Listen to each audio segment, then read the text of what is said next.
This is Ground Media UG. This show, we want to be. My name is Julio from the Great B2C. Oyo namulolo. And ndi musanyufu nnyo amachaga leero okulaba media fraternity yonna, okulaba Rema Namakula, okulaba ba sponsor bonna abali wano olunaku lwa leero. As an artist, this is one of the dreams that you have every other day. Bw'oba otegese concert nosanga bannamawulire nga bangi nga bwe bali, nosanga nga ba sponsor bazze, kiraga ekitiibwa ky'amaanyi nnyo ku kintu ky'otegese. Ffe nga mikwano gya Rema, ate nga Rema muganda waffe, nze nga Julio, Rema I've got so close to her. She became a sister and a business partner. Mwagala nnyo era I'm so excited for 23rd. Simanyi ssanyu lyenyiza kulaga naye just namugamba senga tusobola ffe n'atatuteeka na bya kuyimba. N'atuteeka wali ne tuba nga tumulaba bulabi nga waayimba. So nga celebrating her. She knows we love her so much, and and we love her voice. Yeah, she's very inspirational to B2C. Era nga tumutunulira nnyo, atuwamu ne ku ssente. Atuwamu ne ku ssente. Enkalo. Ayo kyayo. Bamukwata obulungi. So we are so happy for you, Rema, and 23rd. We can't wait.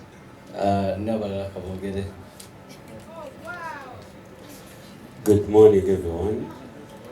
I'm so happy to be here today. Okwogera ku Rema mukwano gwaffe, Rema mukwano gwange, Rema yafuuka sister wange. And 23rd is Rema Day. Era abantu bonna mwena lugendo okukola mwana bevuddeko kubanga olunaku olwo baluyita Rema Day. So ffenna tuli wano nga tuzze okukola ki, okulaba omukyala ow'amaanyi mu ggwanga. When I see Rema, I see talent. Era bwe tubeera ewaka kimunnyonnyola ne mugamba nti mwana obale kukola ki, kuyimba kubanga for all the years she's been here taddanga mabega era naffe kituinspiringa nnyo okusigala nga tugenda mu maaso era tugamanya ebigambo bingi kibanayite mupowa because wotunula gy'ovudde nga te si walungi nnyo n'olaba n'ekitangala gy'ogenda ate nga kisinga gy'ovudde. So high encouraging words zituyamba nnyo okusigala nga tukyakola. And 23rd we calling everyone mujje tumulage omukwano, tumulage love, tumulage ebintu byatalabangako era ne kuolwo musuubiza okumulaga ekintu kyatalabangako. Bobby tukomaawo. Thank you so much. 23rd Feb, let's go support her. She's a sweet soul. All right. Okay. Lee, byetutalabangako byebiki ebyo? Yeah, good morning everyone. My name is Mr. Lee from the Great B2C as well. Relationship here for Rema is visible. Tutuuka wano okwogera n'ebyokwogera twogera bitono mukimanyi tuli bakyali. We don't have a lot of friends in this industry. However, we have a lot of people we work with. Betusanga ne tubongako nyo entire omuntu kwolabanga kyali waffe abamu ku batono ye Rema Namakula. Kuba mumulaba ebintu ebyenjawulo oba mutulaba ebintu ebyenjawulo ate naye mu byaffe ebyenjawulo. Rema tukwebaza okuhonoringa relationship yaffe n'okututwala nga abooluganda bo kubanga tuli baluganda be. Family ye twagala nnyo yonna ate naffe tugyagala nnyo ne family zaffe bwe zityo. Rema muyimbi wa njawulo ekyo tukikkirize tukigaana. Bw'ogaana kigaane n'ekikkirize lwa mpaka kubanga wa njawulo. We don't have a lot of Remas in this industry.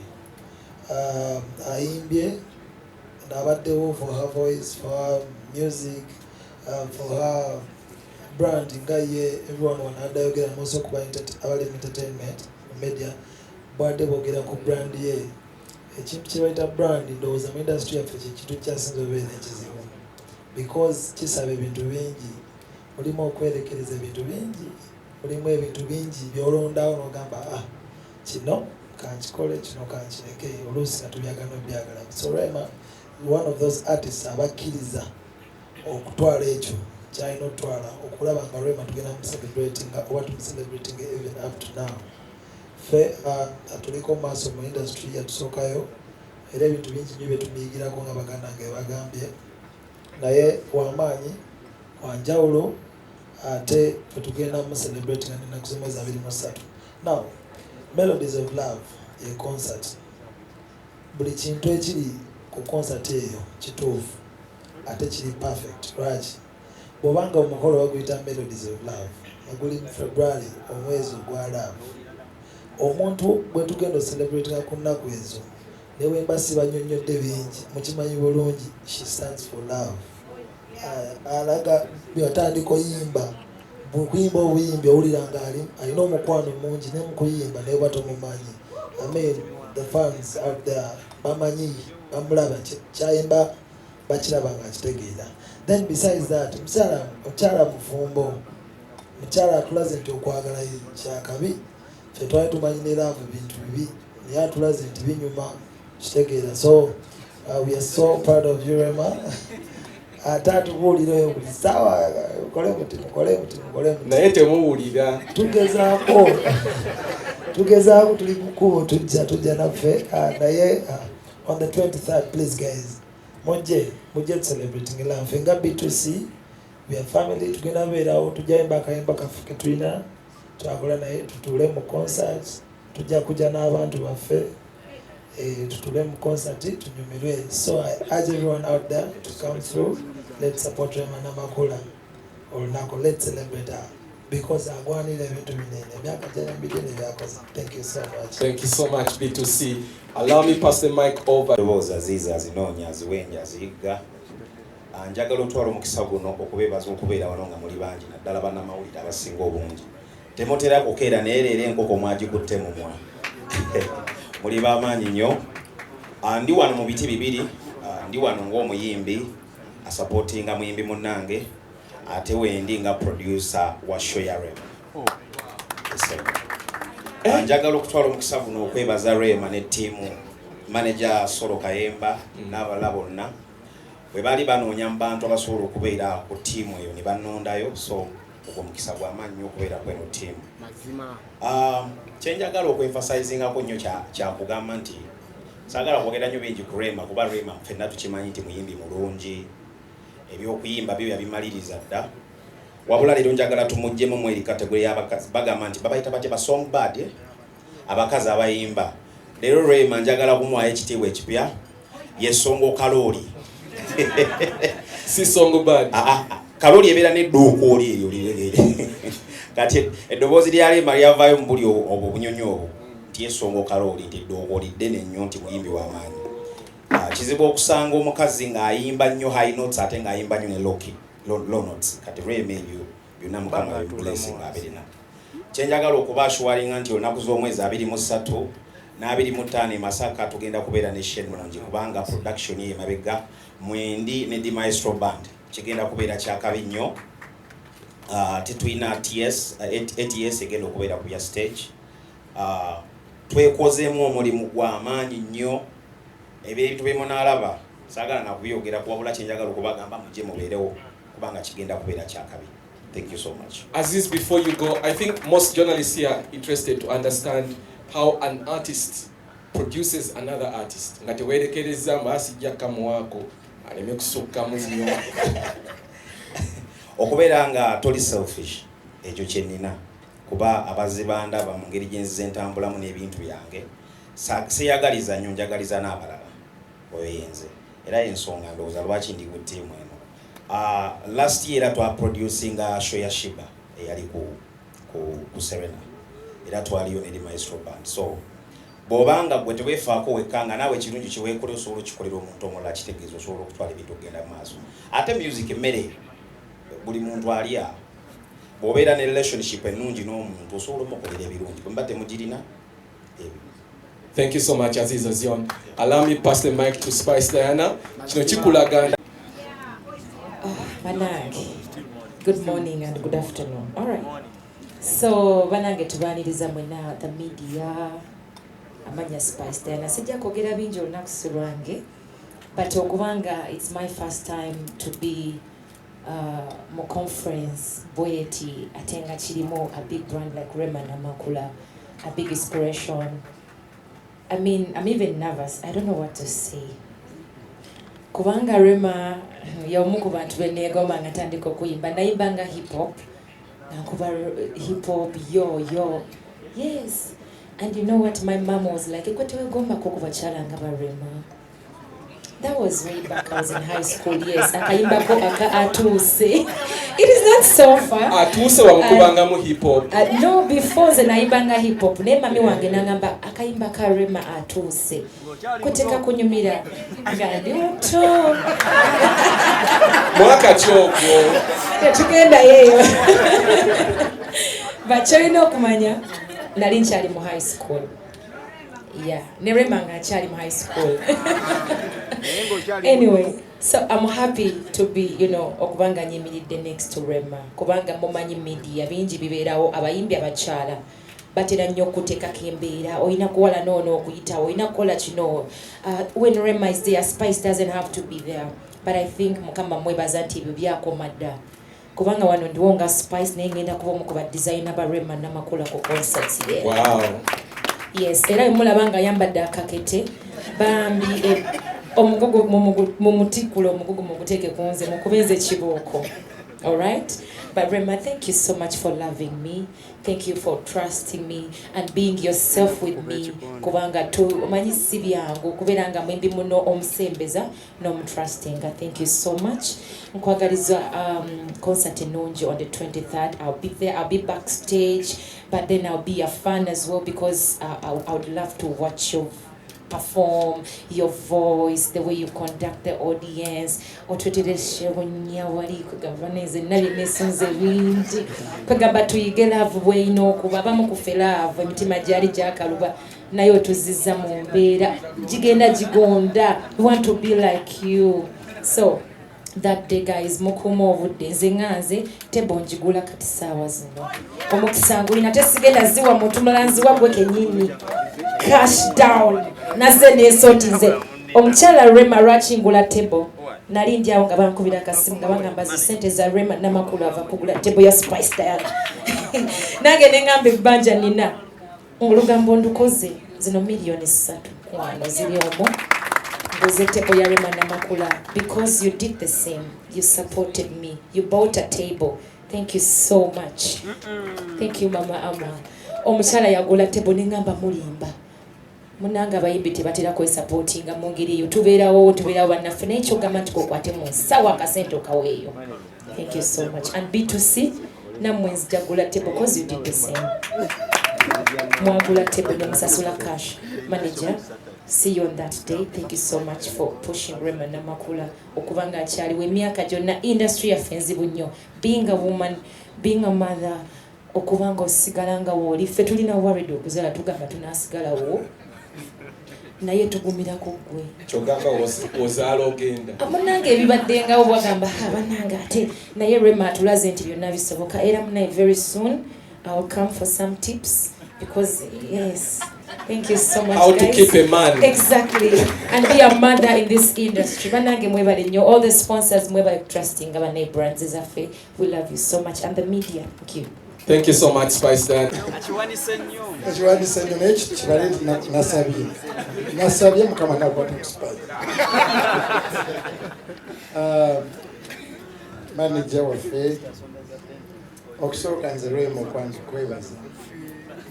Ekisooka waliwo embeera mingi mpita waliwo akawala akankyaweeyo nga mbaza okukawasa nenfuna depression nakakiyiga nze fabe Masaka tumanyi ennaku ennuma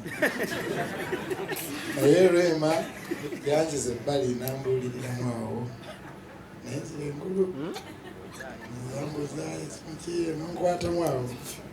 Ekyokubiri bwe nali ntandika okuyimba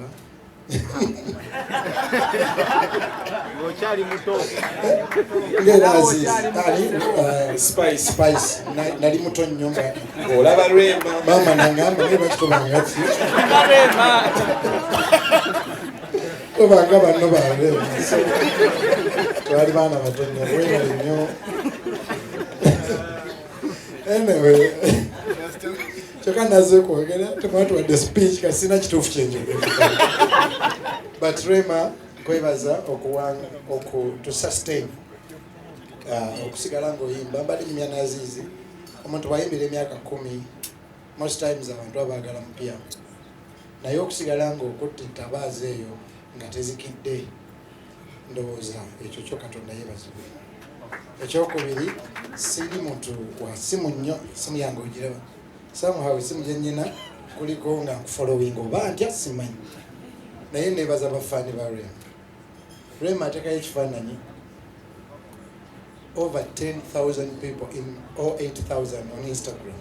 Bafaani bo baddala, bafaani ba Rema mwebale nnyo. Ekirala njalala kwebaza we nali nyimbye akayimba kange mpangira akawalako twakwambaza uniform n'obeera akawalako. Akasembayo ndowooza nyina obugambo bwe nawandiise Rema kamukuyimbire ku mutima bugamba sijjako wakwebaza nze byenfunye Mukama ondabiridde nnyo kitange Mukama nsiimye nzaani atunula bwe nti n'entuuza abanene nze gwe baagobanga fiize watalina musu so balugera Abaganda sosolye watafa atuuka kulyengedde Mukama nkirabye baliwo abajjawo amadaala mbu tulema okufuna gwe n'otulondayo booti n'otusaza ekkubo baatusuulira amaggwa mu makubo tulema okusala n'ojja ng'ojja otutaasa tutunosewo ffe twali mu mpale nderede. You a winner. Thank you, Rema. 23rd, I wish you the best. Kani banamawulire munkubireko mungalo, what a speech. Esala nagisabye manager webalinye table ngenda gigula spice otadde mu kintu sakiwazi. I am going to buy you a table for 3 million nange to support you. Thank you. Raymond amanyina okujjako ewaka ne babitusi ne tuzanya luddo era njagala kwebaza dokita nti nze ako nayesigisa akuleka n'ojjeeka kyogamba abalala takkiriza gezaako Azizi aga kuzanya mu luddo awo olakola Azizi si nnyo. Thank you Rema, webale nti oyambala bulungi, webale nti abaana abawala bakuyigira nkubye nnyo.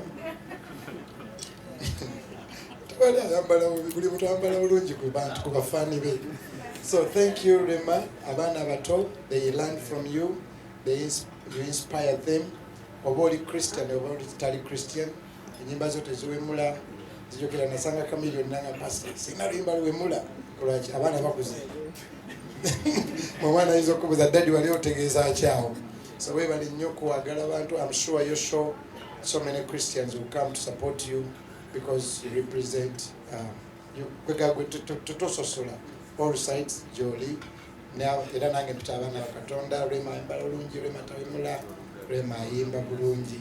Webali nnyo nga 23 tubeerewo ne Masaka eyo gyenva waffe nayo mubeereyo tubeereyo manyi. Mwebali nnyo bwe nasooka nojja kwonoona bwonoonyi daga webali tubeererawo Senyoka TV basponsor baffe Pepsi. Mwebali nnyo eddala kama bomukisa.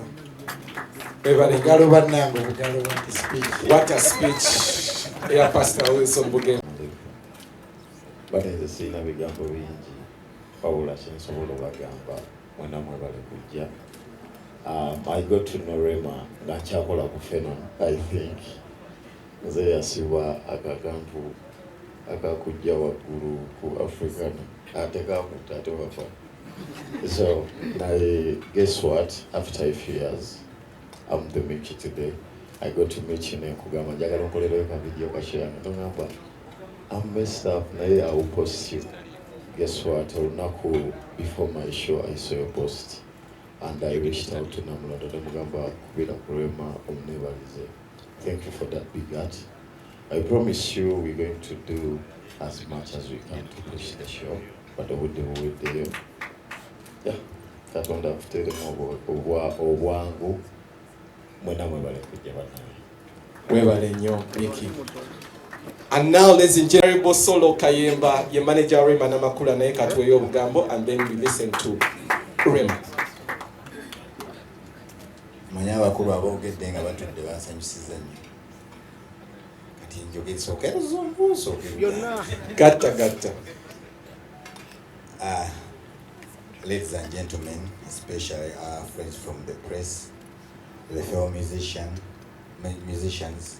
and the sponsors, you're most welcome to this press conference of the historical show that is going to happen on 23rd at Sheraton here. We have walked a journey since I met Rema 2012, and I managed her officially in 2013. So we have walked a journey of 12 years. So as you prepare to call me uncle, just know, because of my age, just know in the future I call auntie, in the nearby future. So it has been a great journey, I can say, but all in all, I want to thank God. It has been a total blessing. When you see Rema, it's a total blessing. I think there are many other musicians that can sing better than her, but God has blessed her to see that she's the best. That's God, I think so. We have passed through many battles, and people say, maybe you're wise, maybe you do good decision making, but there is God who gives you that wisdom. So I think our journey has been blessed by God. We are waiting for you all to come on 23rd. Our show is not just a mere show. It's something different. It's a production full of surprises. Actually, even me, I'm going to buy a table so that I can sit there and watch.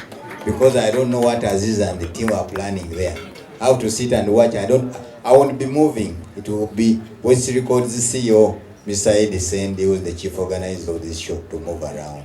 I will see that day.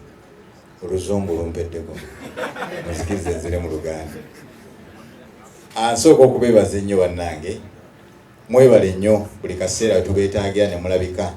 Mulimu si mwangu okusigala nga tutambula nga bwe tubadde tutambula, nasisinkana omukyalo ono 2012. Era kontova kyawo ava mu Gagameero, lutalo lwali lunene nnyo ne Mukama yatuli mabega tusobola okutambula obulungi. Kuba sitwalina buzibu ku muntu yenna naye nga twagala kusukkulumako kusingako we twali. So tutambudde emyaka mingi, myaka nga 12 n'omuyimbi ono. So amanyi oluusi okumpita omuzeeyi olw'emyaka gyange. Naye emyaka 12 etambudde si mitono. Mu maaso awo naye njamuyitanga anti oba senga Rema, ategeere nti emyaka eba blessing. Show tegenda kubanga show za bulijjo. Situkola shows lwakuba twetaaga okukola show. Tukola shows lwakuba akaseera ako tulaba nga tuli ready. Tuba ne music mungi. Twakomokola show 2 yotambula ne last year mukole bannange mukole. Kati akaseera kano tusubira tuli ready. Show muzimanyi osooka ku setting oyingira obanga agenze mu nsendali. Otuuka n'ogamba ndi Uganda ndiwa. Ningoze mu show ya Rema. So tetutunulira nnyo kufuna sente nyingi. Tutunula nnyo kukola kintu kirungi ekyo kinaasigala ku mitima gy'abantu nga ne wegiba emyaka gijja bajja gamba twalabako ku show bweti. So tugenda kuba wano nga 23. Ekyatuteesezza wano gye tubali tukolera shows ebiseera ebisinga wabadde watono ng'abantu bangi bafika ebweru. Ne tugamba katugende tufune ku kifo ekinene ekyo naye tusigadde quality eri gye babadde balaba n'okusingako. So kwe kujja ku Sheraton wano tugenda kukola quality esingako gy'otalabangako nkakasa, but mu kifo ekineneko okusinga yobadde bulijjo. Ku Sunday tugenda Masaka ewaffe nze nva Bukoma Nsimbi, tugenda Masaka Maria Flo. Abe Masaka ewaffe suya tebali balabyeko ku show eti. Actually tebagirabangako. Nimba manyi bawagizi baffe nnyo. Abe Masaka mugule mangu tickets zammwe. Mukaseera kano tujja kuba tuzirangira awo tugenda okubeera e Masaka. Mujje ng'obudde bukyali kuba show zaffe zitandika mu time ng'obudde bukyali ate tuzimalirize mangu. Nebaza nnyo ba sponsors baffe gye twagenda ne mutwanguyira. Sebo wa Next Media. olwayingira temwasooka kutunula muti mwagaa Bugambi MOU yo tusayinige obulango butandike watukwasa Brian oyo n'abalala batukola bulungi mwebale nnyo mwebalire ddala bwe twagenda ku nation group twatuukayo ng'ate bo bali excited n'okusinga tugenda kukola ku show yamu ne basanyuka netugamba kikyo nali ne muganda wange Edisendi n'agamba kino nga kisusa obukambwe so mwebale nnyo omukwano ogwo ne company DSPA gwe mundi bosoose okusponsoringa shows ate nojjanga ozijidde eddala si kujja buzi weebale nnyo kujja Akron mwebale nnyo manyi nti embeera ejja kutambula ddala bulungi ku bintu by'eddwaliro by'amalwaliro byemutunda teyadde ensobi okutujoyininga yabadde solution ennungi aba Aquafina Pepsi mwebale nnyo mwebale ddala ku last minute muga nti katugende tukole nammwe aba Judical Solutions mwetambudde nammwe emyaka mingi nnyo nga tutambula ffenna so tukoze ffenna tulowooza nti mwesi tulina bingi byakwogera radio stations ne TV endala buli twadde tutuuka nti Bulango nga mwanguwa ekyo ne kituwa amaanyi kati ekisembayo be bawagizi baffe bwe twalangira concert reaction yaabwe yali so high bwe twagambye nti tickets zitandise okutundibwa ku charisma.com ticket batandise ozigula bwe twogerera bali mu ticket mpitirivu nnyo era alebbaadi enaatera okuggwayo tunagenda okuleeta eza next week ezo tesisuubira nti kujja kubaako alebbaadi nolwekyo atannafuna afune alebbaadi ye mwebale nnyo amaanyi mwebale nnyo ba artist omutima gwe mulaze tables Diana oguze Misach yaguze table yagiguze dda n'abalala bangi Passa Bugembe naye mayajagula n'abalala so tutandika ne family yaffe yennyini tutandika nayo ekyoka to growing. We are going to have a successful show with no doubt. Tusaba mukeere bukeezi tukole endongo yaffe tunyumirwe tunamaliza Banyabo Foundation ejjo tubulira waje tuddako kubata akasente we twakafuna twagabaneko n'abantu nolwekyo tujja kuleeta ebyenjawulo nze n'eddwaliro ekiryamenvu nanya kino tulabe ntufunamu ekintu ekisinga show ebe impactful eri obulamu bw'abantu mwebale nnyo mwebale ddala mukaseera kano mwayitire oba nemekuwamba genda maaso ina obugambo busuddiya waliwo ayinza omwanjula okusinga manager abadde naye olina obugambo obwojja obusuddiya wesirina alaba your best fit actually to introduce her right now to the members of the press. I want to give you the honors. Osobola chikola? Asobola. Asobola. Ebigambo yabirihasinze tanaba nakutuuka eno waggulu. Ali emotional. Azizi tweyanziza omulimu ogwo leero. Ono ye Eva, everybody deserves to have a friend like Eva, somebody that will stick with you regardless what. This is what they call true friendship. Eva.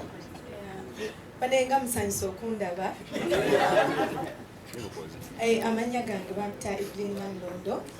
Eva wa Rema Namakula. Bane tweyanza nnyo tweyanzike. Mwebale okulaga Rema omukwano.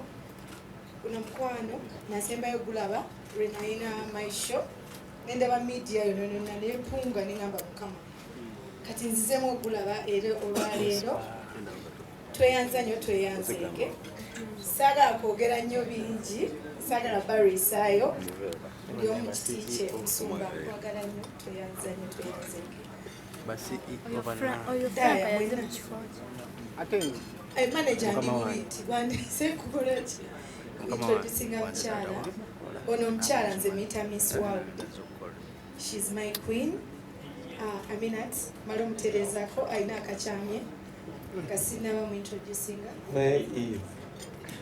Mukwana kaina. Oh. Here. But you look Thank nice. you. Olaba manager wenda tukalaba. You look so good. Njagala twanirize the queen, Miss World, nze Beyonce wange Uganda. Yes, era mbeera nkimugamba. Omukyala Rema Namakula Sebunya. Banange ebigambo nina bingi naye omanyi ng'oyibiridde wano. Bibula bwe ntandika okwogera ku Rema tusulawo omwaka gusobola okusooka ne guddako. Rema oli mulungi nnyo wasuka.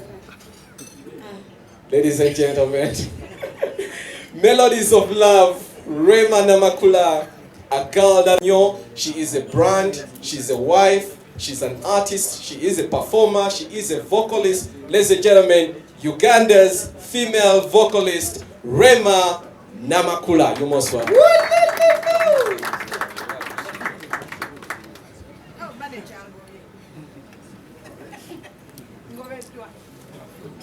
Thank you Namulondo.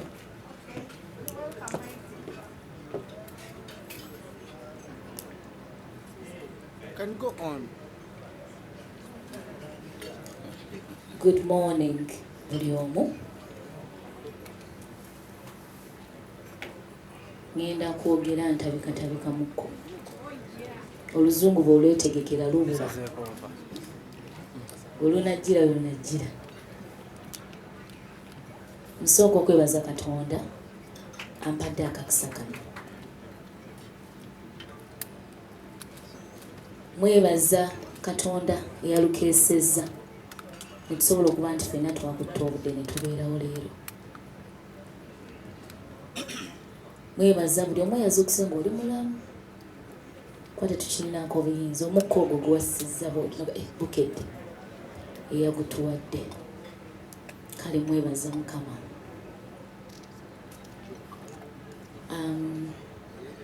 Abamawulire mwenna abali wano. Mwenna buli omu kyakola, abakola ku TV, aba YouTubers, bloggers, different presenters, TV, radio. Banange nsiimye nnyo. Mwebale kukeera ne mubeerawo wano.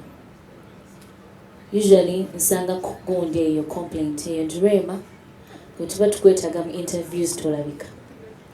Oba ne munsanga oba ndi ku show ng'oba ya Spice oli n'akuyimiriza. Sooka otubuulire kino ne kiri. Naye ebiseera ebisinga mba siina kyakubagamba. Tekuba kwepaaka oba kwematira. Naye mba sirina kyakubagamba at that particular time.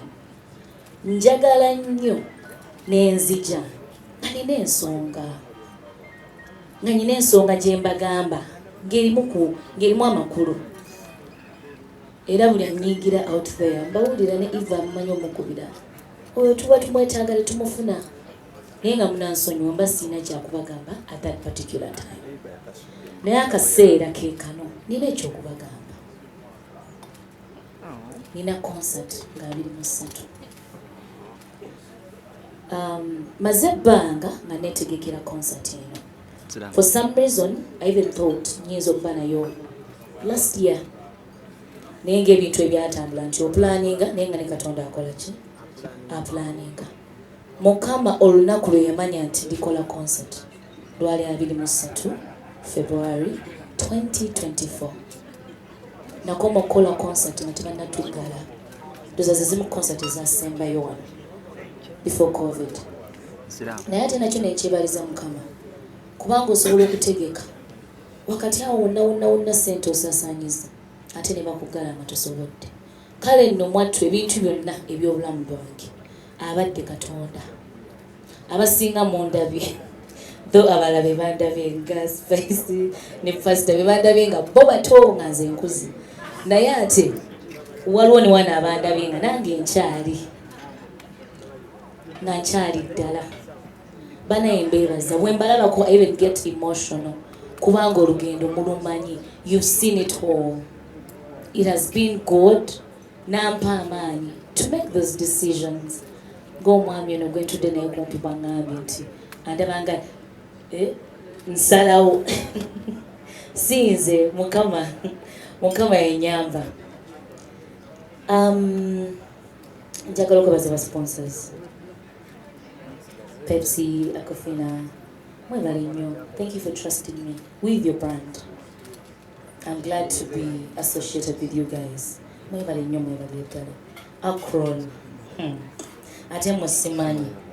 Munda z'obuwagizi munjagadde buli kimu. Buli kenjagala mune twandikoze bwe tuti mwandi ne mujja bambi. Thank you so much. Thank you so much. Era ndowooza ne Daddy gyali akimanyi nti nsiimye nnyo. Thank you so much. Era omuŋŋambira engeri gy'ayise mu ggwe kati omuŋŋambira omugambe baby we yasiimye. Jude Color Solutions, thank you so much. Mutambudde nange sinze nzekka, but every artist buli aleeta ne mujja mwebale kutwaniriza. Tukimanyi nti ku Jude tubawaka buli muntu yena, every creative ali welcome mu Jude Color. Thank you so much. DSPA, the firefighters, mwebale abantu mulina okubalaga bemukola muzikiza emiriro naye ogwa 23rd munagusobola gugenda kukwata anti mbagamba Sheraton will be on fire to ask for water ndoza mujene bimotoka ebyo byamazzi munatuyamba. Thank you. Nation Media, Next Media, bannange muli bangi nno naye nyinza obutabamenya omukuumu naye nze nsiimye nnyo Capital. Bannange mwebale. You've been with me from the word go. Kuva eri ng'obuyimba bange mubwagala mumpa airplate kasita mutukwatako mutuweera ddala amaanyi. Thank you so much. Zonna radio eziri wano, TV eziri wano, menyani ndekaani Saalongo n'agenda ozinzijukiza along the way. Naye nga eno si just concert. I take it as a journey. Waliwo yangambye wandikuziza 10 years jiba 10 toyongerako mingi naabe 10 wandikuziza wandikifudde 10 years of Rema naye nkitwala nti nkyalinayo chance eyeyongereyo mu maaso tujja kifuula mu maaso awo wala tukigeza ate naye nga tukizimbidde ebbanga njagala mumanye byembadde nkola. Besides music, I want this concert to be an opportunity mumanye ng'omuntu because abasinga mumanyi nga Rema, but I want you to get to know me deeper. Kweno concert nyina byenjo unveiling on that day era nga mbasaba abafaani bange abalungi abanjagadde kuviira ddala eri gye natandikira. First concert yange gye nakola nyinza okuba nalina ekinene nyimbanga oba zaali 3 zaali 6 netwewulayo ne kuzaabala ne tuyimbayo kano ne tuyimbayo akooli kayimba tuyise mu bingi naye nga mbeebaza natuulawo ku Equatorial Parking nga nze nankankana olunaku olwo kwaliko n'omuyimbi omulala nga wamaanyi ningamba nze Namakula nzaani naye bannange bafanzi bange munda z'omukwano mumbeereddewo. You've loved me unconditionally. Nze mbala mubeereyo osanga oli nga akwagala ng'olukulaba bambi n'akaba n'amaziga. Bannange nsiima mwebale nnyo, mwebalire ddala, mwebale kunjagala Rema, mwebale kumbeererawo. Thank you so much. Ndoza na artists abazze wano then mwebale gula table mwebale kumbeera, mwebale kunjagala. Thank you so much. Pastor wange omulungi munange weebale nkomawo gye tuzanye ludo. Thank you Aziz, my producer. Tobala bulo kimanyi kye tuliko. Thank you so much Mickey. Thank you so much. Webale kubeerawo. My brothers, storage muli bulungi mwebale kumbeereramu, mwebale kunjagala. Jiri okupate tuddawo ogera kumbuulira. Thank you bannange buli omu ali wano nsiimye nnyo, nsiimidde ddala. Ani gwe siyogeddeko 8 years 8 years mwe simanyi ng'ekyo ngenda kubeebaza but thank you so much Maestro Band. Thank you so much guys. If these people knew what we are cooking, singa tickets ziwedde nayo naye nga nnina okukkiriza nti a lot is gonna happen. Bannange mugule ticket. Alibade n'atera okuggwayo kuba we tuziteera ku points zino ez'enjawulo ze tugenda okwogerako. Mwami Kayimbaza Job agamba n'omukulu Edisendi tujja kuba tetuvudde ku Alibad nga tuddako wali ewalala. So I think tujumbire tufune tickets zaffe mu budde tutuule. It's gonna be an experience. Come, let's get to know each other. Come, let's have fun. Kino kye mbategekedde sikibategekerangako nange neetidde naye Thank you. Mukama bampere omukisa.